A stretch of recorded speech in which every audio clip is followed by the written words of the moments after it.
Assalamualaikum warahmatullahi wabarakatuh. Halo, apa kabarnya? Kembali lagi kita bisa menyapa kalian semua ya di channel saya Curcol Positif. Curcol with me, ambil positifnya, buang negatifnya. Dan di kesempatan kali ini saya tidak sendiri lagi. Saya ditemani oleh dua orang bisa dikatakan dosen-dosen muda di Universitas Syahkuala ya, yang mana tempat saya mengabdi juga ya, dimana kita semua lulus di tahun yang sama, yang pengumumannya itu 2019 ya. Dan juga pada saat ini ya kami sama-sama lagi melakukan aktualisasi. Mungkin Rama boleh memperkenalkan diri dulu nih untuk yang menyaksikan kita di channel kita ini. Baik, Assalamualaikum warahmatullahi wabarakatuh. Waalaikumsalam warahmatullahi wabarakatuh. Ya, nama saya Rahma. Saat ini saya dosen di Fakultas Keperawatan. Bagian bidang keilmuannya adalah manajemen keperawatan. Ya, manajemen keperawatan. Manajemen keperawatan. Dan satu lagi ini Siti Rani Ayuti ya. Beliau dosen di Fakultas Kedokteran Hewan ya. Dan salah satu orang yang paling teraktif dan bisa dikatakan orang kepercayaan di prodi. Keren. Karena apa? Kita lihat sibuknya luar biasa. Sangat sibuk ya. Sangat sibuk ya. Bergelut dengan Bikin janji susah ya. Iya, dan ketika saya katakan bisa nggak nimbrung nanti jam 3 kan? Oh bisa. Seperti keajaiban gimana gitu ya. Paling susah ini. Dan dengar-dengar mau menikah ada waktu dekat ya. Sama orang India, bukan? Nggak tahu, bisa jadi. Atau minimal hobinya sama ya, kayak dia. Nah, di kesempatan kali ini kita akan coba bahas ya, karena kita lagi aktualisasi dalam artian dalam serangkaian laksar. Cuma bedanya Kak Rahmah ini sendiri itu udah siap semua rangkaian. Iya, betul. Dan perlu diinformasikan kenapa Kak Rahmah ini penting ya, menjadi tamu penting di channel saya ini. Ini beliau ini mendapatkan penghargaan ya sebagai peserta terbaik. Ya, dan bisa dikatakan peserta terbaik itu pasti mendapatkan nilai tertinggi di angkatannya ya, dan dengan berbagai terobosan terutama di bagian aktualisasi. Dan konon katanya ya, berdasarkan sumber yang saya dapat itu ketika rancangan aktualisasi itu merangkum 16 kegiatan. Dan ketika menjalankan aktualisasi itu menjadi 19 kegiatan. Dalam waktu berapa lama? Lebih kurang 6 minggu ya. 6 minggu. 6 minggu berapa? 6 apa tuh? 7 minggu. 6 sampai 7 minggu. Berarti kurang lebih 1 bulan setengah ya. Nah, kita saja Ayuti nih. Berapa kegiatan Ayuti? Ayuti berapa kegiatan? Ayuti 6 kegiatan ya. Saya kurang lebih 5 kegiatan itu udah agak pusing. Ini 16 ya. Jadi kita akan kita coba mencari tahu kiat-kiatnya seperti apa, bagaimana manajemen waktunya ya, bagaimana motivasinya, adakah suka duka, dan dorongan dari keluarga ya seperti apa, pasti ada ya. Ada. Okay. Itu yang pertama ya, dukungan dari keluarga. Oke, tapi sebelum itu kita ingin tahu perasaan Kak Rama sendiri selesai mengikuti semua rancangan tahap-tahapan laksar ini sendiri ya, mulai dari daring, laksar secara daring, karena kita generasi COVID-19. Generasi COVID ya. Itu dan hingga dapat dinobatkan sebagai peserta terbaik di angkatannya, itu gimana perasaannya? Perasaannya senang ya, itu aja paling. Alhamdulillah, berarti apa yang sudah dikerjakan mendapat apresiasi dari mentor, coach ataupun penguji dari LAN kayak gitu. Alhamdulillah gitu. Pernah kebayang nggak sih bisa dapat sebagai peserta terbaik gitu? Sebenarnya enggak, karena target awalnya untuk menyelesaikan aktualisasi ini bukan untuk mendapatkan predikat itu, tapi memang untuk menyelesaikan pekerjaan yang memang ada di kampus gitu. Jadi sejalan. Oke, jadi tidak pernah menargetkan. Nggak pernah menargetkan melakukan yang terbaik. Alhamdulillah dapat. Boleh tahu rancangan aktualisasi atau aktualisasi yang telah dilakukan itu berkaitan dengan apa? Berkaitan dengan penjaminan mutu. Jadi optimalisasi sistem informasi manajemen penjaminan mutu. Oke, berarti sudah ada cuma belum optimal. Iya. Sistem informasinya belum berbasis website mungkin, atau belum berbasis teknologi gitu. Oke, berarti mengoptimalisasi dengan menggunakan IT gitu ya, berarti lebih tepatnya. Betul. Nah, kalau boleh tahu ya, kok bisa sih kepikiran ingin mengupdate atau mengoptimalisasi berkaitan dengan web itu sendiri? Sebenarnya tugas utama kita dosen. Kemudian kan kita ada tugas tambahan di kampus masing-masing. Kebetulan kakak ada tugas tambahan di SJMF sejak tahun 2015 gitu. Jadi selama rangkaian 2015 sampai 2020 ada di SJMF tuh kan ya biasa-biasa aja kita selama ini menjalankan tugas. Nah setelah ada latsar diberikan materi tentang World of Government gitu kan, pelayanan publik. Kemudian dan materi-materi lainnya, jadi terpikir gitu, begitu diberikan pelatihan distance learning selama 3 minggu, ketika kembali lagi ke kampus melihat, oh ternyata kita butuh ini gitu, mengintegrasikan antara unit-unit kerja yang ada di bawah sistem penjaminan mutu. Nah salah satu yang dilakukan adalah membuat sistem informasi yang terintegrasi, itulah dia jadinya itu. Waktu itu kita melihat bahwa yang paling dibutuhkan itu sebenarnya penggerak dari suatu organisasi itu sebenarnya ya. Kalau penjaminan mutunya berjalan, otomatis kualitas atau mutu yang ada di instansi itu kan akan lebih bagus. Jadi kita coba menggerakkan SJMF lebih baik lagi, mengoptimalisasikan sistem informasinya terutama menjadi lebih baik sehingga kedepannya untuk persiapan baikkah itu untuk akreditasi atau audit mutu internal yang biasa kita lakukan itu bisa lebih efektif dan efisien gitu. Oke, makanya yang itu menjadi rancangan aktualisasi. Jadi itu sangat penting sekarang, apalagi Fakultas Keperawatan sedang persiapan mau akreditasi, jadi kita memang sangat membutuhkan itu, gitu. Sangat membutuhkan satu sistem informasi yang terintegrasi. Itu 16 kegiatan. Iya betul. Kok bisa sih kepikir sampai 16 kegiatan? Ya, saya sempat bingung karena sebelumnya saya WA Kak Rama ini sendiri gimana aktualisasinya berapa kegiatan 16, saya langsung shock. Kita saja ya Ayuti ya. Yang cuma 5 aja bingung mikirnya kegiatan apa lagi. Dan kami rata-rata mengambil batas minimal kegiatan 4 ya. Batas minimal 4. Kalau bisa 3 ya. Tapi ini kok bisa muncul sih 16 kegiatan itu? Nah, sebenarnya ini prosesnya alami ya, ibaratnya misalnya ketika ini kan sistem informasi manajemen. Outputnya adalah website, kemudian akun email SJMF yang resmi kayak gitu kan. Nah, dalam prosesnya itu nggak pernah menghitung ada berapa, tapi mulai merancang, mendesain dari tahap awal, persiapan, konsultasi dengan berbagai pihak, ketua LP3M, ICT, kan pembuatan web pakai domain Unsiah kan agak membutuhkan proses yang panjang ya. Jadi kita rancang, coba kakak tulis-tulis apa kebutuhan, begitu dihitung kok jadi banyak gitu. Sebenarnya bukan banyaknya itu yang kita rencanakan di awal, tapi bagaimana membangun satu sistem itu yang terintegrasi dengan berkoordinasi dengan banyak pihak. Jadi tiba-tiba pas dihitung udah 16 gitu. Oke. Berarti enggak matok harus ada berapa kegiatan, tetapi apa yang penting lalui berapa di list. Nggak tahu kok udah 16. Dan 16. Jadi dari tahap pertama konsultasi, koordinasi sampai dengan tahap evaluasi website itu sendiri, penggunaannya itu bagaimana, puas atau enggak, sampai ke situ kakak evaluasi, sehingga begitu dihitung ada 16. Jadi nggak direncanakan dan memang bukan sengaja untuk melebihi target, tapi memang untuk menyelesaikan pekerjaan. Oke, apalagi bukan untuk sok-sok keren bukan, ya. Bukan. Karena teman-teman juga ada nanya kan, kenapa kok bisa sampai 16, ngapain gitu kan dalam waktu sebulan setengah 16 kegiatan untuk apa gitu. Mending kita 5 kegiatan tapi fokus. Nah, tapi kan kita punya pemikiran sendiri kan. Kalau kita cuma 5 mungkin sampainya cuma hanya draft gitu, rancangan. Tapi kalau kita sampai ke semuanya berarti udah sampai evaluasi. Artinya sistem ini udah matang untuk jadi satu program yang memang dipakai oleh Fakultas Keperawatan. Jadi kita mengerjakan tuh pakai target ya. Jadi minggu 1 target kita apa, minggu kedua targetnya apa. Dengan tahap-tahapannya ya? Iya, jadi kita pakai target.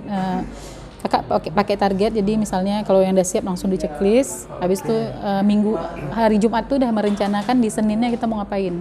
Harus tercapai targetnya dalam 5 hari kerja itu. Jadi setiap hari begitu. Oke, ini menarik gitu ya. Dan muncul pertanyaan bagi saya pribadi ya. Itu Kak Rama sendiri melewatinya itu apakah teratur kegiatan pertama dulu, kedua, ketiga, keempat sampai kegiatan terakhir, atau kegiatan pertama udah loncat ke kegiatan ketiga misalnya bisa barengan ya kan mengerjakannya atau gitu. Nah, di perencanaan awal rancangan itu kan kita ada jadwal kegiatan. Di jadwal kegiatan itu kan ada kita perkirakan kalau misalnya kegiatan konsultasi itu 1 minggu kelar nggak di minggu 1. Kalau seandainya kita ada kegiatan misalnya pengembangan web, kan pengembangan web nggak bisa di minggu keempat kan, harus dari minggu pertama sampai minggu terakhir. Jadi kita kakak merancangnya itu dari awalnya memang udah kayak gitu di tanggalnya. Jadi kalau ada pun pergeseran nggak akan jauh karena memang sesuai dengan rencana awal. Oke, berarti kalau memang kegiatan pertama, anggap saja kegiatan pertama, kedua itu bisa berbarengan.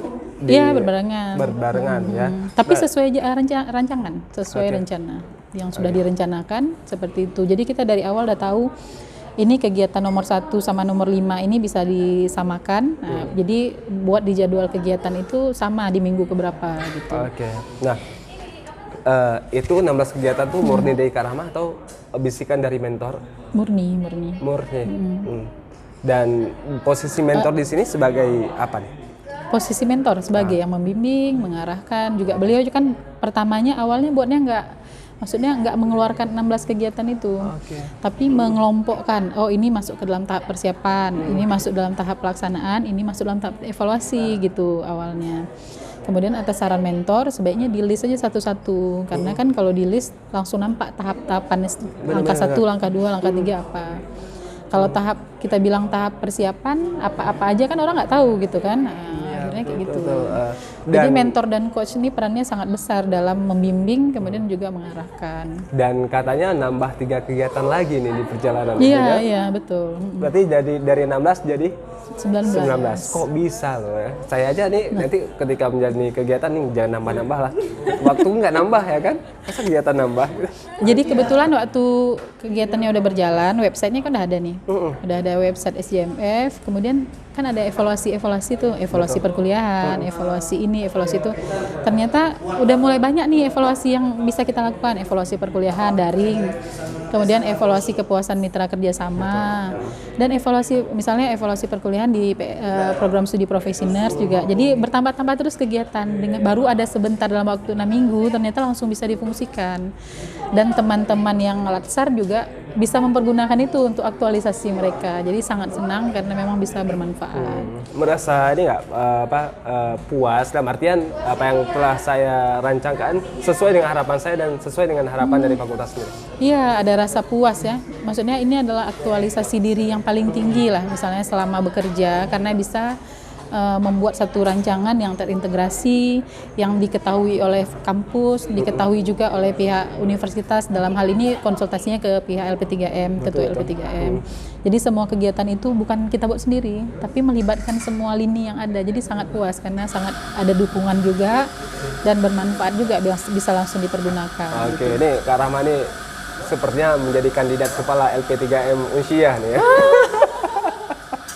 Enggak lah, jauh masih. Bisa mensinkronisasikan itu. Oke. Berarti akreditasi keperawatan sekarang apa? Masih B. Oke, insya Allah tapi segera. alhamdulillah, amin. Ya. Nah, Ayuti tadi telah mendengar kan Kak Rahma ya. Menurut saya pribadi sih, sebenarnya Kak Rahma ini sendiri menjadi kandidat dengan kegiatan paling banyak selama sejarah LAN ada di Aceh. Bener, banyak banget. Iya kan, luar biasa. Nah, Ayuti sendiri berapa kegiatan tadi? Kalau IUTC sendiri sih ada cuma 6 kegiatan. 6. Itu ada rencana dikurangi nggak? Kalau dikurangin mungkin tidak, tapi kalau untuk ditambah juga sepertinya enggak ya. Tetap ya. Tapi beda kasusnya ya. Kalau Kak Rahma sendiri angkatan berapa kemarin? 3. Angkatan ketiga. Kita angkatan ke-9. Ya, ini sebagai informasi, saya pribadi dengan Ayuti ini satu angkatan ya. Cuma beda fakultas, saya di ekonomi, Ayuti di fakultas kedokteran hewan. Ya. Jadi ketika masa kami, ini sedikit cerita, itu kampus Unsyah itu kebanyakan lockdown. Ya, dalam artian dinonaktifkan dulu beberapa saat, kurang lebih 14 hari. Apalagi ada kasus dari petinggi dari FKH sendiri, itu meninggal dunia berkaitan dengan COVID, jadi sempat tutup 14 hari. Ekonomi juga demikian, ya sempat tutup 1 minggu, dan minggu ini juga banyak libur. Ya, jadi edisi kami ini angkatan 9 ini udah kampus keseringan tutup ya, dan juga keseringan libur. Ya. Nah, gimana nih Ayuti perjalanan aktualisasi ya sih? Kalau perjalanan aktualisasinya sih kita kan lihat dulu seperti yang dibilang Kak Rahma tadi, sebenarnya manajemen waktunya bagus banget ya gitu. Paling tidak dengan kita tahu seperti itu, kita juga harus menyusun kayaknya siasatnya gimana. 6 kegiatannya harus beres, Kak Rahma sendiri 16 kegiatan bisa beres, kok kita 6 kegiatan nggak beres gitu ya. Malu-maluin gitu. Memalukan banget ya gitu. Dan alhamdulillah ini kegiatannya kalau tadi TM 20%, mungkin Ayuti bisa sudah di atasnya kali. Saya salah undang teman untuk curcol nih ya teman-teman ya. Iya, rencana pertama mencari kawan ya kan. Yang kedua kalau bisa tuh lebih rendah pada saya ya kan. Jadi saya sedikit berbangga diri ya. Ternyata tidak bisa, gagal misi saya. Oke, berarti udah di atas 20%. Iya, alhamdulillah. Itu lebih identik apa? Kalau Kak Rahma sendiri lebih ke koordinasi banyak pihak nih, ya kan? Tapi sebelumnya tentang apa dulu? Kalau IUT itu aktualisasinya lebih ke media pembelajaran, gitu. Terus ini kan kita berkaitan dengan sekarang tuh kita lagi wabah COVID, kan kita media pembelajarannya kan harus e-learning ya. Betul. Jadi IUT mengarah ke sana. Jadi ya bagaimana memanfaatkan media e-learning itu lebih baik lagi begitu. Oke, dan itu berkelanjutan pastinya. Iya. Ya? Oke. Dan kalau aktualisasi Kak Rahma nggak usah kita tanya lagi ya. Itu memang berefek pada jaminan kampus, mutu langsung ya. Jaminan mutu langsung. Iya. Ya. Oke, berarti berkaitan dengan e-learning itu. Iya, e-learning. Nah, susah nggak sih untuk berkoordinasi di masa-masa COVID memasuki kampus terutama Universitas Syahkuala ini sendiri? Kalau dikatakan susah tidak. Ini karena kebetulan ini kan kegiatan aktualisasi kita juga didukung oleh coach dan mentor gitu. Dan alhamdulillah di aktualisasi ini juga di FKH itu kami sangat didukung sama pihak dekanan begitu. Jadi segala sesuatunya kita bisa komunikasikan mau lewat telepon atau WA. Kami juga Zoom meeting gitu.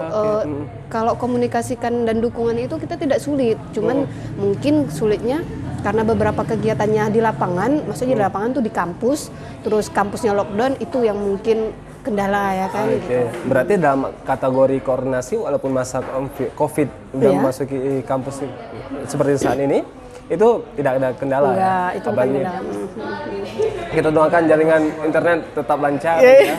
Karena kalau sampai jaringan juga lockdown, itu sepertinya. Ya. Oke, berarti tetap optimis untuk menyelesaikannya pada tanggal 18 September ya kita terakhir. Iya, 18 September.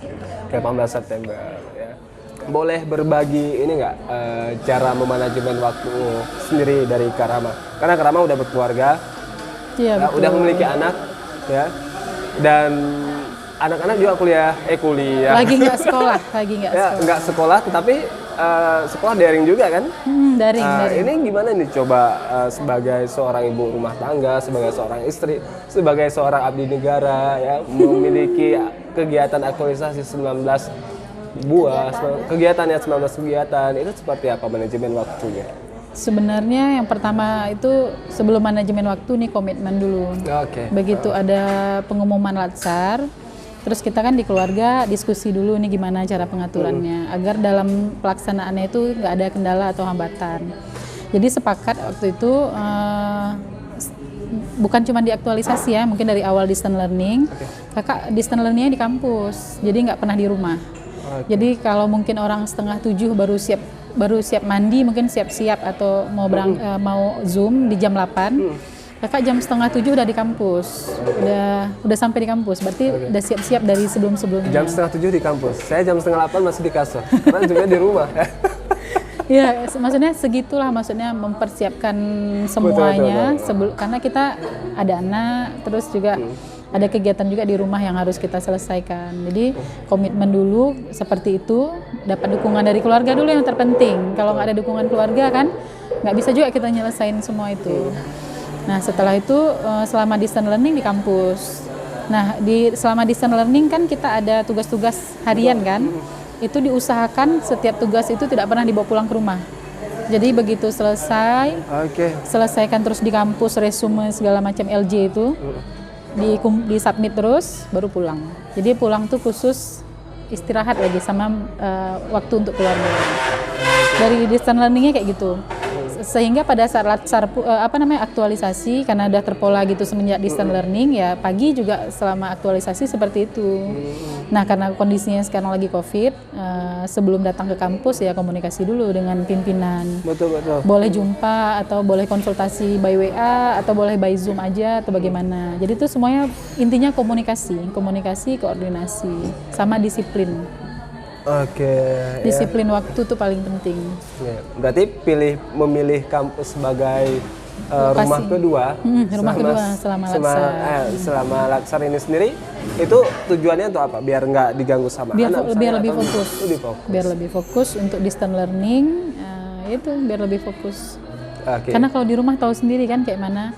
Mau dimanapun space yang kita cari yang kita anggap aman, mungkin bagi ibu-ibu ya, karena anak-anak kan pasti akan mencari ibunya di mana. Mau kita sembunyi dimanapun, dia pasti akan menemukan. Betul. Kalau kita nggak buka pintunya, pasti dia akan mengganggu dengan suara-suaranya gitu kan. Sementara kan kita harus on kamera terus. Jadi udah pilih di kampus. Karena kita udah komitmen ini Latsar selama berapa bulan, sehingga untuk ngatur-ngatur hari-hari berikutnya lebih mudah. Oke, dan pihak keluarga nggak ada yang komplain? Nggak ada. Suami misalnya nih, dari pagi sampai sore ditinggal ya kan? Nggak. Pas malam misalnya, ya istirahat. Enggak, karena udah dibicarakan dulu di awal. Jadi kita udah kasih gambaran kalau Latsar di LAN itu seperti apa. Ini kita udah diuntungkan dengan kondisi seperti ini, cuman Zoom gitu dan nggak menginap kan.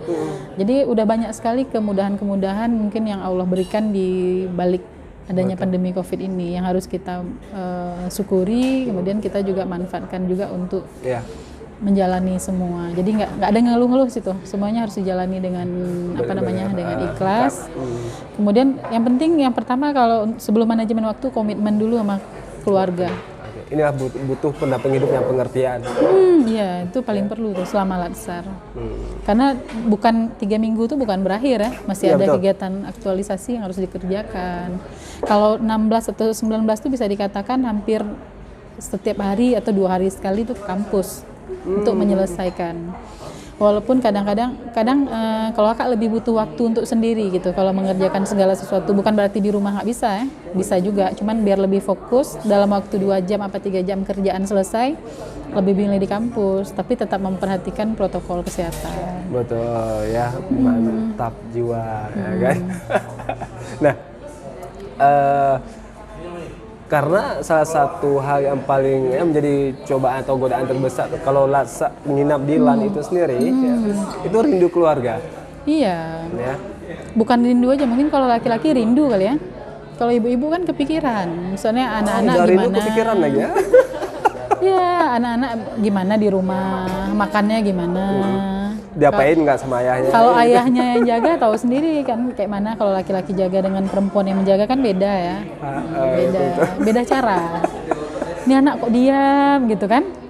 Rupanya ada main handphone kadang. Nah itu yang kadang-kadang yang memang jadi pikiran kan.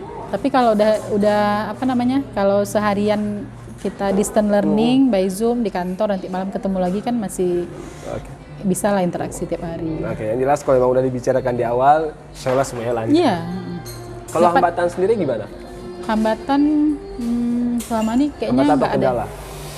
Kendala kalau kita selama COVID ini ya kendalanya mengumpulkan orang, misalnya kayak FGD, dosen atau mahasiswa itu kan enaknya kan ketemu langsung, tapi karena kondisi kan bisanya pakai Zoom gitu, tapi kan nggak mengurangi maknanya. Karena mah ada menganggap remeh nggak sih? Ya enggak lah, kalau menganggap remeh nggak selesai nih. Karena bukan menjadi rahasia ini ya, udah menjadi rahasia umum bahwa ambilnya aktualisasi yang memang yang ece-ece aja itu kan sebagai syarat. Kan ada kita mendengarkan hal yang demikian. Kadang mendengar anggapan yang demikian seperti apa? Itu kembali ke orangnya. Misalnya mungkin ya tergantung pemikiran dia. Tapi kalau kakak misalnya selama yang 3 minggu kemarin dikasih materi yang selama ini mungkin kita nggak pernah diajarkan materi tentang akuntabilitas lah, nasionalisme, yang kita nggak tahu ya, maksudnya nggak begitu mendalami bidang-bidang itu. Setelah itu baru kita tahu, oh kayak gini rupanya ASN itu ya, gini peran-peran dan fungsinya kayak gitu. Akhirnya pas kembali ke kampus memang betul-betul niatnya itu ingin memperbaiki yang ada gitu. Bukan ingin, maksudnya bukan ingin unjuk-unjuk diri harus 16 kegiatan, bukan, karena ingin kebetulan bidangnya di situ. Kalau mungkin bukan di SJMF, Kak juga mungkin nggak mengembangkan di bidang itu kali. Betul. Kalau Kak Rama sendiri tadi udah menyebutkan koordinasi atau dikomunikasikan dengan keluarga, ya kan, baru terstruktur dengan baik dan benar ya. Kalau Ayuti sendiri, ini gimana nih cara menjamin bahwa kegiatan yang sudah Ayuti rancang itu insya Allah akan goal, akan terselesaikan dengan baik? Kalau kita bilang bagaimana caranya, sebenarnya tuh sebelum kita ini kan sebelumnya kita udah punya rencana tuh, kan rencana aktualisasi kita. So pastinya tuh apa yang sudah kita rencanakan, kita sudah mengukur kemampuan kita kan, gitu. Nah kita nih, iya kita bisa nggak selesaikan begitu. Jadi kalau IoT sendiri itu cara kerjanya seperti itu. Jadi sebelumnya itu mungkin nggak muluk-muluk harus berapa kegiatan, tapi mengukur kemampuan nih berapa kegiatan yang bisa diselesaikan. Jadi berjalannya waktu, IoT yakin ini bisa selesai seperti ini, meskipun nanti di berjalannya itu ada perubahan atau apa, itu ya yang namanya berjalan seperti itu. Betul. Tapi untuk saat ini ya, insya Allah bisa. Bisa. Insya Allah bisa. Nggak ada, belum ada kendala atau apa sih yang serius, nggak ada. Nah, oke, mantap ya. Ada nggak hal-hal yang ingin disampaikan untuk yang melihat kita, atau yang lagi sedang aktualisasinya, atau yang akan mengaktualisasikan diri, seperti Kak Rama atau seperti kita yang lagi menjalani ini sebenarnya? Apa ya, keberhasilan dari sebuah rancangan aktualisasi itu sangat tergantung juga dari instansi tempat kita bekerja. Jadi kalau kita bicarakan dulu di awal, jadi kalau seandainya jadi membuat rancangan itu harus ada persetujuan juga dari pimpinan, itu paling perlu. Kuncinya dari situ kalau untuk mengembangkan aktualisasi di kampus. Kalau kira-kiranya memang dibutuhkan, kemudian juga disetujui oleh pimpinan, lanjut terus. Tapi kalau sepertinya kita nggak bisa menyelesaikan, juga sepertinya pimpinan kurang mendukung, itu nggak usah dilanjutkan. Itu aja kuncinya. Oke, berarti itu ya. Tadi saya lupa tanya, itu ide berkaitan dengan ini penjaminan mutu tadi, itu muncul ketika laksar atau sebelum laksar memang udah ingin mengembangkannya itu? Munculnya setelah distance learning. Setelah distance learning dapat materi Wall of Government ya, sama mungkin kita rancang. Setelah itu pas kembali ke kampus, oh cocoknya di sini gitu. Cocoknya untuk mengembangkan ini. Itulah setelah dapat ilmu itu, karena kan sebelum kita dapat materi itu, pikiran kita nggak kebuka, kita nggak tahu, bisa lihat kampus itu sama aja kan dengan sebelum dan sesudah. Tapi begitu kita dapat materi, kita tahu, oh ini yang akuntabilitas, oh ini yang etika publik, oh ini kayak gitu, oh ini Wall of Government ya kayak gitu. Nah itulah dia. Jadi muncul idenya dalam perjalanan 3 minggu itu. Dan benar ya, mungkin kita dulu hanya menjadi pesifat pengkritik ya. Iya. Sekarang kita udah menjadi pesifat untuk memberikan solusi dengan aksi yang nyata. Dan itu yang diharapkan di Laksar kita ya kan. Apa yang telah kita pelajari secara daring Laksar dan kita pantau, ada yang belum optimal atau yang perlu dilakukan, akan kita lakukan. Itu ASN yang baik dan benar. Oke, cukup sekian yang bincang-bincang kita di Curcol Positif ini. Insya Allah kita akan jumpa di lain kesempatan ya. Dan bisa saja kita akan jumpa lagi dengan Ayuti, dengan Kak Rama, dengan topik yang berbeda. Jadi saya ucapkan terima kasih Kak Rama, terima kasih Ayuti telah memberikan motivasi untuk kita yang akan melaksanakan aktualisasi, yang akan atau yang sedang menjalani. Insya Allah bermanfaat, ambil positifnya, dan kalau ada yang negatif dibuang saja. Ya, cukup sekian dari saya. Sampai jumpa. Wassalamualaikum warahmatullahi wabarakatuh. Waalaikumsalam.